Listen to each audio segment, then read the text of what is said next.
Hoje vamos falar sobre um tema muito relevante, cercado de tabus. Vamos conversar sobre disfunção sexual masculina e o consumo de pornografia digital.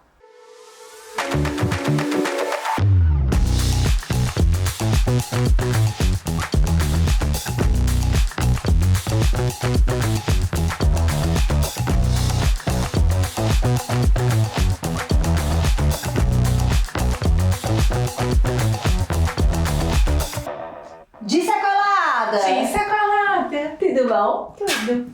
Faz bem? Tudo bem. Hoje vamos apresentar então mais um episódio das Sequeladas, porque todos temos sequelas. E nós fazemos o que com as nossas? E a gente transforma as nossas em conversas interessantíssimas. Demais! E hoje o tema tá cercado de conversas interessantes, né? Apimentadas, inquietantes, cercado de tabus, mas do jeito que a gente gosta, porque a gente fala dos tabus com leveza. E temos um convidado muito especial que a gente vai apresentá-lo agora. Eu vou precisar ler o currículo dele, porque é um currículo extenso.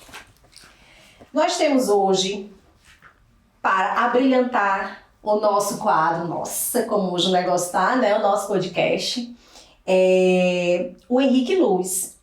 O Henrique Luz é psiquiatra e terapeuta sexual, é mestre em psicologia pela Universidade Federal do Ceará, especialista em sexualidade humana pela Sociedade Brasileira de Estudos em Sexualidade Humana, é preceptor da residência médica em psiquiatria do Hospital de Saúde Mental Professor Frota Pinto, é coordenador do atendimento ambulatorial em sexualidade humana e é integrante do Departamento de Parafilias da Associação Brasileira de Estudos em Medicina e Saúde Sexual.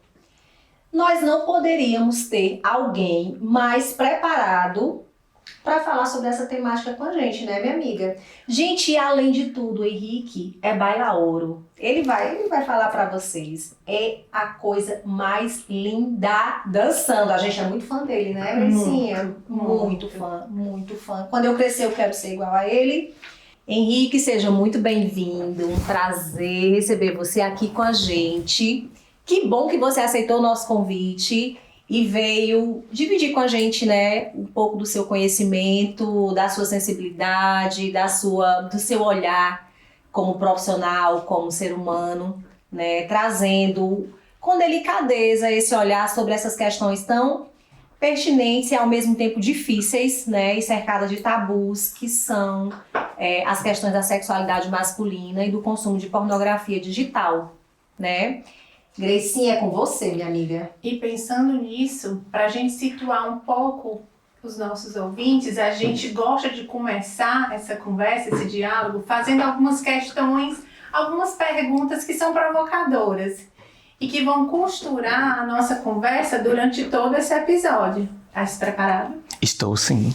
Então a primeira é: será que o cérebro está sendo condicionado por estímulos digitais? Sim. Esses comportamentos, de alguma forma, eles podem interferir na vida sexual e emocional? Bastante. A superficialidade das relações pode favorecer uma busca por uma satisfação sexual sem a implicação em um vínculo mais consolidado, construído, vivido e partilhado? Talvez. E por fim, a ansiedade de desempenho, pensando, né, nesse cenário de performance que a gente está inserido, aumenta entre os homens mais jovens? Certamente. Então é isso. Agora esse momento é todo seu.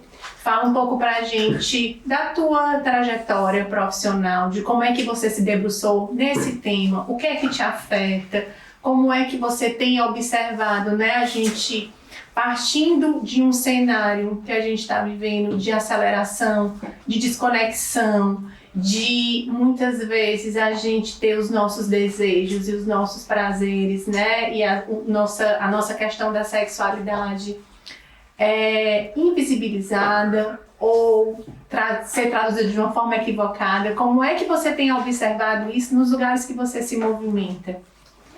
Primeiramente, para mim é uma honra, um prazer estar participando desse podcast com vocês, pessoas que eu admiro tanto e com quem eu gosto muito de estar. Então, muito obrigado. Esse tema da sexualidade sempre me convocou a pensar, a refletir, e desde o início da minha graduação em medicina eu já tinha um interesse nessa temática, mas eu me deparava com uma grande escassez em relação a informações dentro da própria graduação. Quando a sexualidade aparecia, era muito voltada para questões muito biológicas, muito relacionadas à reprodução, à prevenção de infecções, de doenças. Pouco se falava sobre a subjetividade da sexualidade, sobre os impactos da sexualidade na dimensão psíquica e vice-versa. Então, foi somente na minha residência de psiquiatria que eu tive a oportunidade de me aprofundar nesses estudos da sexualidade. E logo que eu concluí a residência, fui convidado para ficar na preceptoria e para coordenar o ambulatório de sexualidade do Hospital de Saúde Mental. E aí foi um grande universo que se apresentou diante de mim, de questões, de pessoas com sofrimentos das mais diversas ordens relacionadas à sua sexualidade. E estou há mais de 10 anos nesse ambulatório e é incrível como constantemente emergem questões que são intrigantes, que são enigmáticas, que são novidades. E isso reflete muito a pluralidade da sexualidade. E falando sobre o impacto da contemporaneidade, e aí a gente faz essa articulação com a questão das tecnologias, da pornografia digital, inevitavelmente a nossa sexualidade vai estar impactada por isso.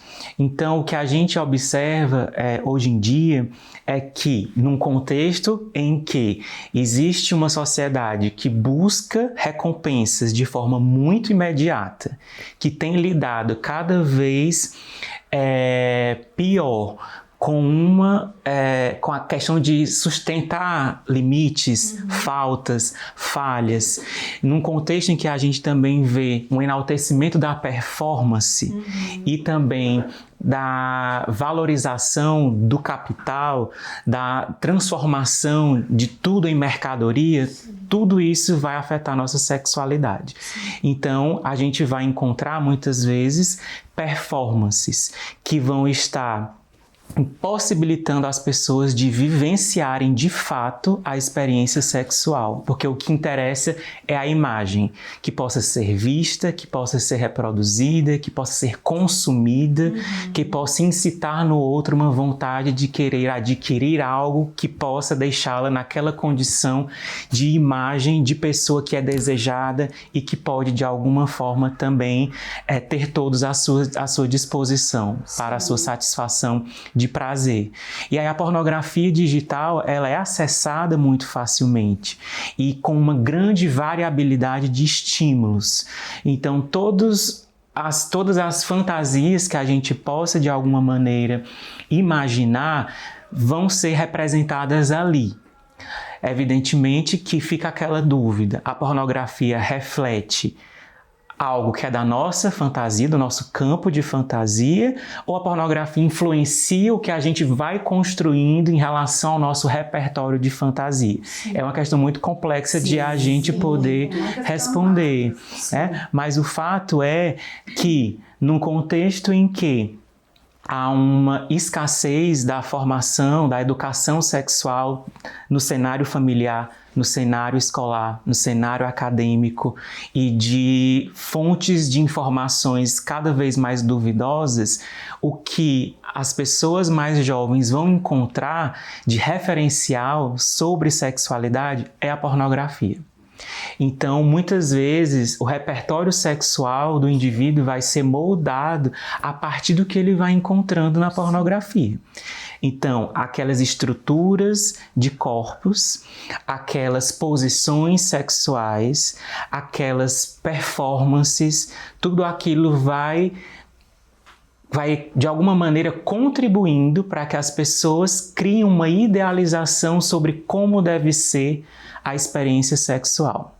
E aí quando elas se defrontam com uma outra pessoa e se veem diante dessa visão, desse julgamento que a pessoa supõe que o outro está fazendo e que muitas vezes há mesmo essa dimensão do julgamento, isso eleva uma sensação de insegurança, de ansiedade, e aí vem a questão da ansiedade de performance, de desempenho.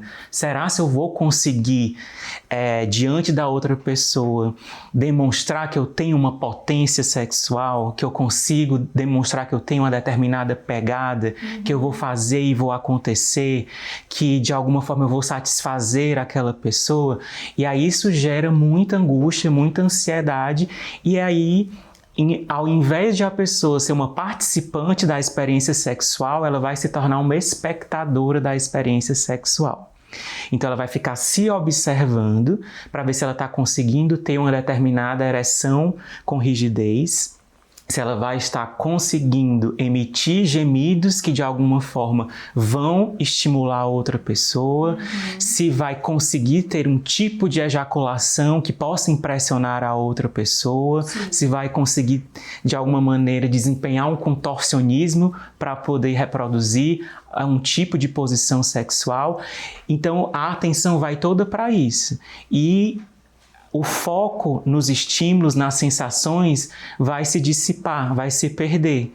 Então a pessoa entra num estado de distração em que isso vai minar, vai prejudicar a experiência sexual. E aí por isso muitas vezes, considerando isso, idades muito jovens, pessoas ainda muito imaturas, acessando a pornografia, construindo seus ideais sexuais a partir da pornografia e as dificuldades que são inerentes ao encontro com o outro, isso vai fazendo com que muitas pessoas fiquem retraídas e prefiram muito mais a experiência sexual solitária com o consumo de pornografia do que se arriscar nesse encontro com o outro que é cheio de vulnerabilidades, de desencontros, que é preciso investir um tempo para se construir algum tipo de vínculo. Mesmo para o sexo casual, é necessário que exista um certo investimento, uma disponibilidade de tempo, despir-se não somente das roupas, mas de determinadas inseguranças para que algo ali aconteça de forma prazerosa. Isso. Então, o que a gente vai encontrar é uma grande dificuldade nesse encontro e um refúgio na experiência muito prática, muito rápida e muito potente, que é a do estímulo da pornografia. Porque com o consumo de pornografia, na masturbação, a pessoa ela pode imaginar o que ela quiser, o corpo que ela quiser, a situação que ela quiser, ela pode buscar materiais conforme as suas próprias fantasias, o que vai despertar a excitação sexual, rapidamente vai se estimular genitalmente, vai conseguir gozar e depois vai ali relaxar, né? Diferentemente do que acontece com um encontro, com uma parceria, né? Que aí envolve tudo isso que a gente já comentou, que mobiliza emoções, inseguranças, instabilidades e vulnerabilidades que muitas vezes a pessoa não quer entrar em contato e acaba então de alguma maneira, repetidamente, se fixando, se estagnando mais nessa experiência que é solitária, né? E Henrique, você com a sua fala me traz muitas questões, né? Sim, são pra gente, muitas questões. E aí me veio, eu participei de um congresso no ano passado, que é o Brain, né? Sim. Que você deve conhecer. E uma coisa me chamou muita atenção nesse congresso. Eles estão colocando agora essa temática da sexualidade atrelada à pornografia digital. Então, assim, tiveram umas 4 falas só sobre isso. Nesse momento, foi no maior auditório, lá no centro de eventos. Não sei se você estava lá. Sim. Né? Você viu que tinha muita gente. Então, assim, e o que ele falava? Do adoecimento mental a partir desse consumo de pornografia, né? A gente vê muito, né, queixas chegando no consultório, a gente vê colegas comentando sobre isso, né, de adolescentes que já buscam essa performance, esse consumo desenfreado da pornografia. e o quanto isso traz adoecimentos muito sérios, né? Então, assim, as pessoas cada vez mais jovens usando medicações, né? Com questões de depressão, com questões de ansiedade, e tudo isso numa fase que estão descobrindo a sexualidade, né? Que poderia ser uma descoberta que já não é fácil, que já não é um momento tranquilo. Então, assim, já descobrem dessa maneira, né? Com esse nível de performance e de superficialidade, que a gente sabe, né? E com essa facilidade, né? De propagação e bom, assim, me vem muito a cabeça e me vem, assim, muito, chama muito a atenção da gente, realmente esse nível de adoecimento. Então, eu queria que você falasse um pouquinho pra gente, se você puder, de como tem chegado esse adoecimento no consultório, né, na sua área de atuação. O que é que você percebe? Se aumentou? Como é que tá? Se é mais com o público mais jovem? O que é que você pode falar pra gente com a sua atuação, né, em relação a essa questão? Na minha experiência clínica, em termos de faixa etária, acaba que é muito variável, né? Então, aparecem pessoas jovens, mas aparecem também pessoas de uma idade mais avançada, em que trazem todas essas angústias. E aí, a partir de como é esse contexto da pessoa, porque aí a gente vai avaliar como é que foi a educação sexual desse indivíduo, o primeiro contato com conteúdos sexuais, o que é que esse entorno social foi transmitindo de mensagens a respeito da sexualidade. Então, isso vai variar de pessoa para pessoa, de geração para geração, né? Mas a gente encontra uma grande variabilidade. Lógico que as pessoas de uma faixa etária menor, elas têm um manejo, uma habilidade muito maior para dominar determinados recursos tecnológicos, então acabam que elas encontram muito mais facilmente determinadas formas de acessar conteúdos que vão excitá-las, né? Mas o fato é que isso pode trazer grandes prejuízos e é importante ressaltar que muitas vezes a questão não é a pornografia em si. E aí eu quero fazer um adendo, porque a gente pode problematizar a pornografia Sim. de várias formas, Sim. da maneira como ela é confeccionada, realizada, toda aquela questão da exploração dos profissionais, de toda a questão de construção dos profissionais, né? Exatamente, tem, isso mesmo, de construção e perpetuação de estereótipos de gênero, inclusive de discursos narrativos que alimentam uma violência, principalmente contra as pessoas do gênero feminino. Sim. Então a pornografia tem toda essa problemática. Sim. Mas o que eu quero dizer é que a questão não é necessariamente o contato com a pornografia, porque muitas pessoas conseguem fazer um uso dessa pornografia de tal maneira que não vai impactar negativamente. Sim. Aí vai depender muito também da singularidade de cada sujeito e como é que cada um vai lidar com esses estímulos. E existem determinadas pessoas, e aí por várias questões, várias predisposições das mais diversas ordens, que elas vão ser afetadas de uma maneira diferente. E aí isso pode contribuir para uma maior intensificação do sofrimento mental. Muitas vezes levando a quadros ansiosos, quadros depressivos, ansiedade social, deflagrar episódios patológicos de humor, né? Então isso tem vários impactos nesse nível mais amplo da saúde mental, sem falar também no impacto na saúde sexual. Sim. Porque muitas vezes isso vai também levar ao que a gente falou no início sobre disfunções sexuais, né? O que são as disfunções sexuais, né?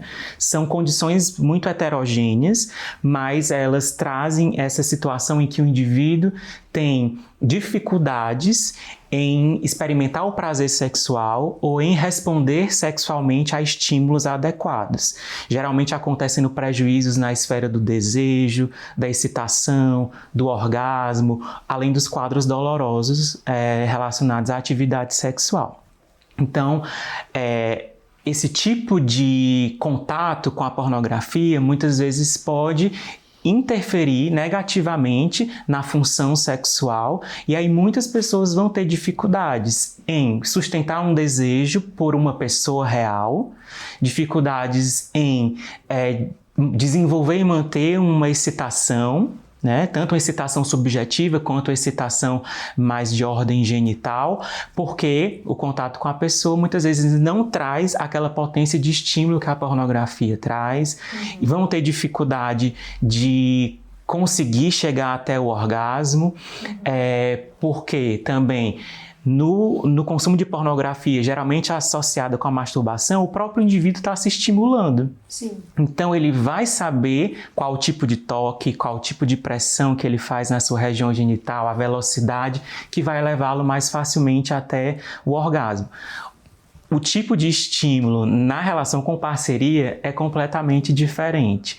E muitas vezes tem esse retardo para chegar ao orgasmo, às vezes tem a anorgasmia mesmo, de não conseguir chegar ao orgasmo, ou devido à ansiedade ejacula muito rapidamente. Então pode interferir nessas várias fases do ciclo de resposta sexual, né? E aí isso retroalimenta muitas vezes esses sintomas de ansiedade, sintomas de humor, e além das vulnerabilidades relacionadas à insegurança, autoestima, percepção da autoimagem corporal. Então tem todo esse impacto. E a gente observa muito isso na prática clínica. Sem falar também naquelas condições que a gente chama de transtorno do comportamento sexual compulsivo, que são comportamentos sexuais repetitivos por conta de uma dificuldade em controlar o impulso sexual. E aí o sexo, as atividades sexuais se tornam o foco principal da vida do indivíduo, a ponto de ele negligenciar outras áreas da sua vida, os estudos, a profissão, as relações familiares, as relações interpessoais, né? E a pessoa ela não consegue controlar esse impulso, mesmo sabendo que ela vai ter prejuízos, mantendo essa busca repetitiva pela gratificação sexual. E dentro do transtorno do comportamento sexual compulsivo, a gente vai encontrar várias formas de manifestação.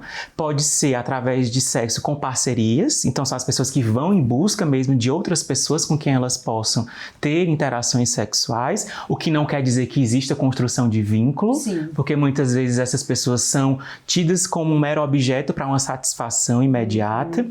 E também o comportamento sexual compulsivo pode ser vivenciado através da masturbação e da pornografia.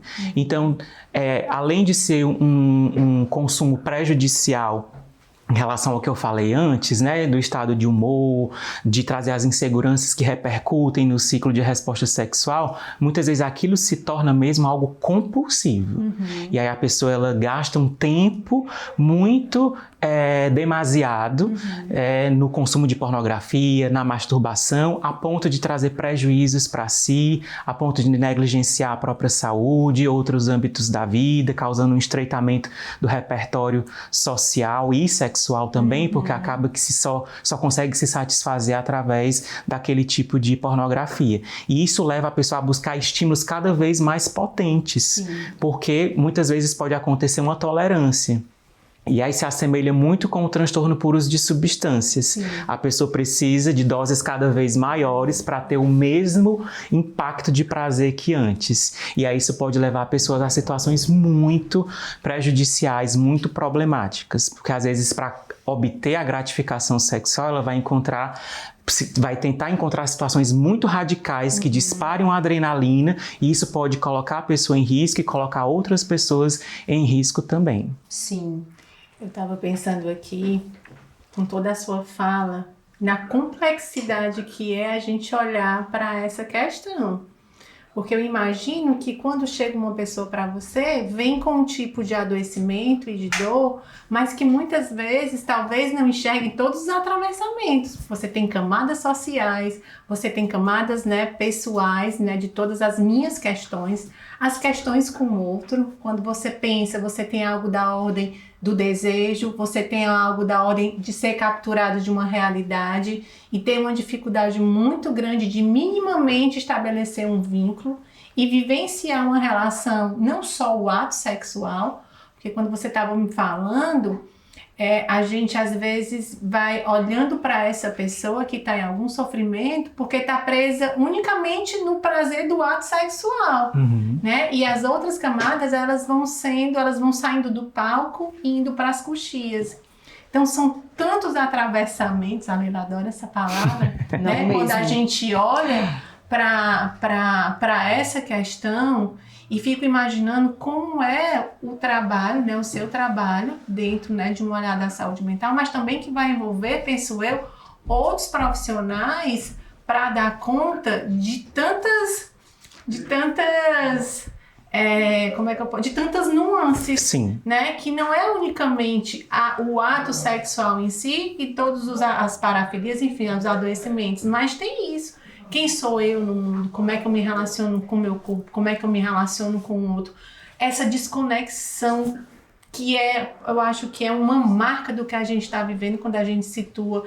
Estava pensando que tem 10 anos que você trabalha, eu imagino que são contextos, né, que foram se diferenciando quando a gente faz um recorte de tempo. Sim. Então, talvez não sejam as mesmas demandas. E como é que a gente situa isso, né, no cenário atual, onde a gente tem uma completa desconexão da gente com a gente mesmo, da gente com o nosso corpo, da gente com o nosso desejo, e muitas vezes restringe ou resume, né, unicamente a questão da sexualidade ao ato e o prazer pelo prazer em si, né? Exatamente. Às vezes se desrespeitando e desrespeitando o outro. O outro, isso, né? Gracinha, com essa fala, a gente deu uma conversa recorrente, né? E a gente também tem um episódio que ainda vai ao ar, que fala, onde a gente teve uma conversa, nós duas, né? Que a gente falou sobre a questão da sexualidade do corpo e essa desconexão do corpo, né? Do quanto, quando você está desconectado de si, desapropriado de si, do seu corpo, o quanto você fica vulnerável a esses adoecimentos, a esses estímulos, né? Porque você perde essa percepção de você com você, né? E a gente falou da sexualidade na perspectiva de ser para agradar o outro, né? E assim, quando a gente traz essa questão da sexualidade, não só como ato sexual, mas a sexualidade que sou eu com o meu corpo, sou eu com as minhas relações, sou eu como presença, sou eu como dança, sou eu como movimento, né?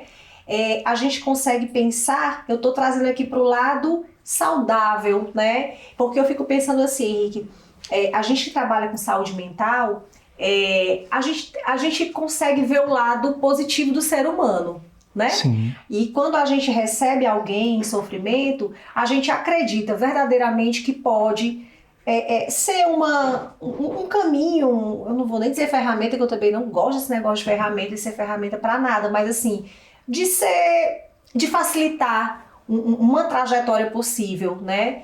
E aí, pensando nisso, o que é que você sugere de luz no fim do túnel para essa sequela, né? Porque, gente, é uma baita de uma sequela, gente. Falar de sexualidade, desse adoecimento, de disfunção, de pornografia. E olha que a gente nem falou de parafilia, mas porque é um assunto grande, você vai voltar de novo, porque a gente quer conversar será um prazer. sobre parafilia.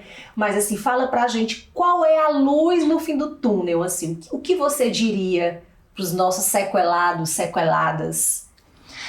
Eu acho muito importante, e aí a Grace falou sobre tentar considerar e valorizar muito essas características próprias de cada pessoa, de cada contexto. Isso que a gente estuda muito na saúde mental, das interseccionalidades.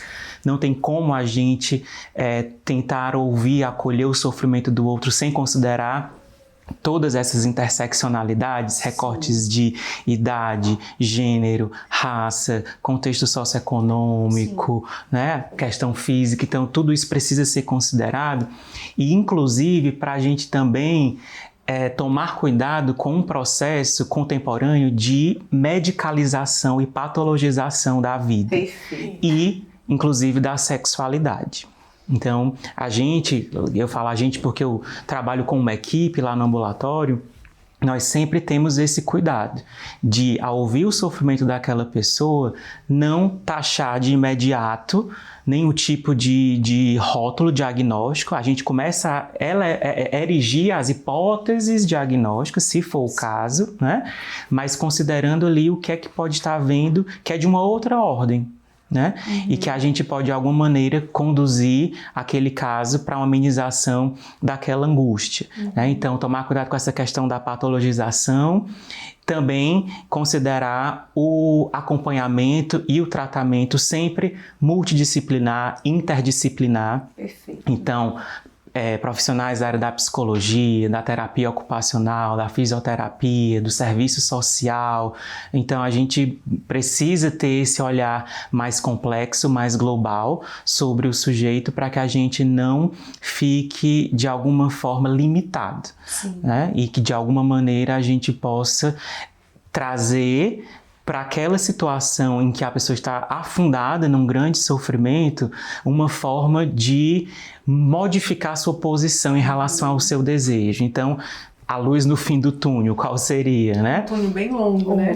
É um processo muito árduo, longo, difícil, e que muitas vezes as pessoas têm receio de seguir por esse trajeto, né? Por esse caminho. Porque existem as resistências, e aí entra em questões aí muito complicadas da psicodinâmica de cada pessoa, mas eu diria que é tentar fazer o sujeito, convocar o sujeito para falar sobre si, para se ouvir e para tentar analisar onde que o seu desejo repousa, né? De como que esse desejo foi construído, porque não é do nada que a pessoa aparece com determinadas questões e dificuldades.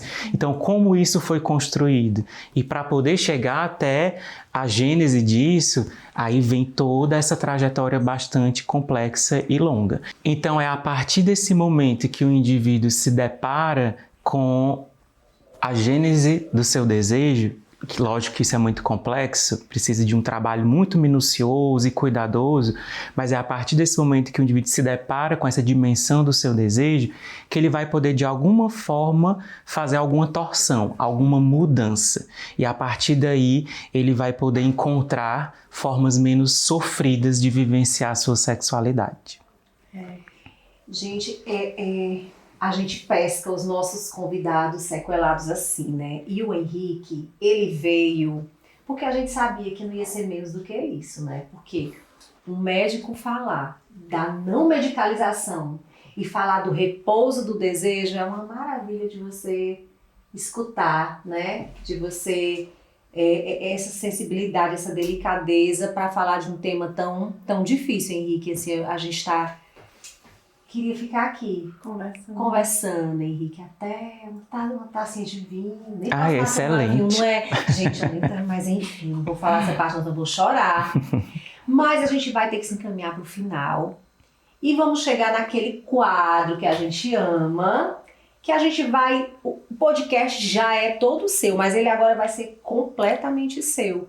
Porque agora você vai fazer o quê, minha amiga? Você vai vender o seu peixe. E aí vai partilhar com quem está nos ouvindo, né, com quem está acompanhando esse episódio, onde é que a gente te encontra, quais são os teus projetos profissionais, o que é que você está fazendo agora que encanta os seus olhos.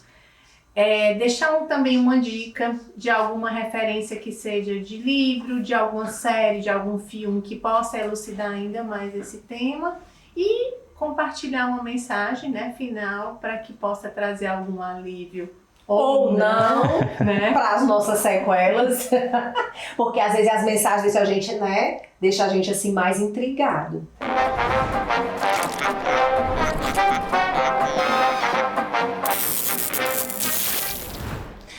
Bem, quem quiser ter mais acesso ao meu trabalho pode ir ao Instagram através da conta Psiquiatra Henrique Luiz. Lá eu faço postagens sobre saúde sexual, sobre essa interface entre saúde mental e saúde sexual. E também tem os meus contatos profissionais para quem queira de alguma forma tanto acessar para consultas ou para palestras, aulas, grupos de estudo. Essa área é uma área que me encanta muito. Eu gosto muito de estar com pessoas falando, aprendendo e partilhando sobre esses temas. Então, fiquem à vontade, estou lá acessível para que a gente possa seguir nesses estudos sobre algo que é tão enigmático, tão complexo, mas também ao mesmo tempo tão encantador. quero sugerir 2 filmes muito interessantes que falam sobre a questão da compulsão sexual. Um desses filmes se chama Shame, que aí fala sobre a compulsão sexual masculina, e um outro filme é o Ninfomaníaca, que fala da compulsão sexual feminina. São 2 filmes muito impactantes e em que a gente vai poder observar de formas muito distintas essa relação complicada do indivíduo com essa esfera sexual, né? Muitas vezes chegando a essa dinâmica mais compulsiva. E livros, eu juntamente com 2 outros colegas psiquiatras organizamos um livro sobre sexualidade com temas e tópicos que possam ajudar os profissionais de saúde em formação, estudantes de graduação, ou profissionais de outras áreas que queiram se aprofundar. O livro se chama Sexualidade Humana, Fundamentos Clínicos e Terapêuticos. Foi organizado por mim, pela Melanie Trinta e pelo Douglas Soares. Vocês podem encontrar também na internet. E um outro livro, do qual também participei, na autoria de um capítulo, que é o Tratado Brasileiro de Medicina e Saúde Sexual, que foi organizado, né, por pessoas da Associação Brasileira de Estudos em Medicina e Saúde Sexual, a ABENS. Né? Então, são 2 livros que podem, de alguma forma, ajudar nesse processo de aprofundamento nessas questões da sexualidade. E como uma mensagem, eu acho que é crucial que a gente possa encontrar maneiras de lidar com a nossa falta. O que é que provoca o nosso desejo, mas o que também pode ser criado, construído para que a gente possa lidar com algo que é incontornável, que é a falta que nos constitui como seres falantes. Vou levar para terapia. Não, eu vou esse questionamento. Gente, eu tô aqui mexida até e vou ficar até, acho que eu nem durmo essa noite. Gente, a gente vai então se caminhar depois dessa mensagem profunda. Eu não disse que tem umas que vão curar nossas sequelas e tem outras que vão deixar a gente, né? Então essa foi uma daquelas que deixou a gente mais ligadão. Então a gente vai se encaminhando pro final, né? Henrique, a gente queria te agradecer. Eu que agradeço imensamente. Muito obrigada Tão por esse momento incrível de aprendizado, de partilha, de tanta coisa, de dança, gente. A gente se sente dançando aqui, né? Te ouvindo. E aí a gente vai finalizar mais um episódio. Gente, eu não tô conseguindo nem falar de tanta emoção. A gente vai finalizar mais um episódio das sequeladas, porque todos temos sequelas. Não é isso, minha amiga? Exatamente. E a gente segue inteira, apesar de e mesmo que. Apesar de e mesmo que. É isso.